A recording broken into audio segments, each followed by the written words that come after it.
శివుడు దయామూర్తి, శివుడు కరుణామూర్తి. ఆ శివుడికి నైవేద్యంగా పాలు పండ్లు ఏం లేకపోతే నీళ్లు పెట్టండి. అది కూడా మీకు చేత కాకపోతే ఒక దండం పెట్టండి. సాష్టాంగ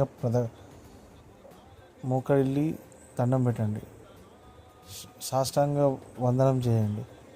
అంతేగాని గంజాయనో ఏదో ఏదో తీసి అవి మీ రీల్స్ కోసము వ్యూస్ కోసము పెట్టకండి.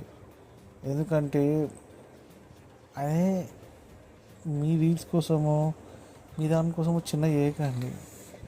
ఆయన చాలా పెద్ద, ఆయన దేవదేవుడు, ఆయన దేవతలకే దేవుడు, ఆయన మనుషులకే దేవుడు కదా, ఆయన దేవతలకే దేవుడు.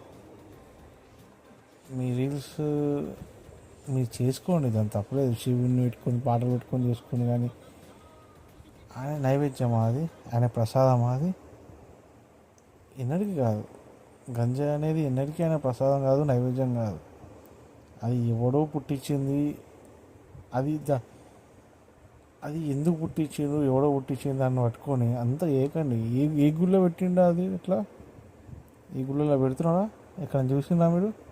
శ్రీశైలంలో కానీ ఎక్కడన్నా కానీ ఎక్కడ ఏం పెట్టాడు? అది మీరు కొత్తగా తయారు చేసి అంతా చెండాలం చేయకండి, అర్థం చేసుకోండి. మనం పుట్టుక చావు ఈ మధ్యలో ఏదైతే ఉందో అది కరెక్ట్గా ఉండాలా, మంచిగా ఉండాలా, ఆ దేవునికి పూజ చేసుకోవాలా, దేవుడు చెప్పిన బాటలు నడవాలా. ఏదో ఒక పిచ్చి వీడియో చేసి పెడదాం అన్నట్టుగా కాదు. మీకు వ్యూసే కావాలంటే పొయ్యి ఏదైనా రోడ్డు మీద కుక్కని కలవండి, మీకు ఆటోమేటిక్గా వ్యూస్ వస్తాయి. కుక్క మిమ్మల్ని కావాలి, మీరు కుక్కని కలవండి, మీకు వ్యూస్ వస్తాయి. ఎందుకు ఎందుకు మీరు ఎట్లా ఏంది అసలుకి? మీరు అసలు గుళ్ళకి రాకండి. మీ అట్లాంటి వాళ్ళు అసలు మీ అట్లాంటి వాళ్ళు వచ్చి వేస్ట్. ఆ దేవుణ్ణి దేవదేవ క్షమించి దేవ అందరినీ.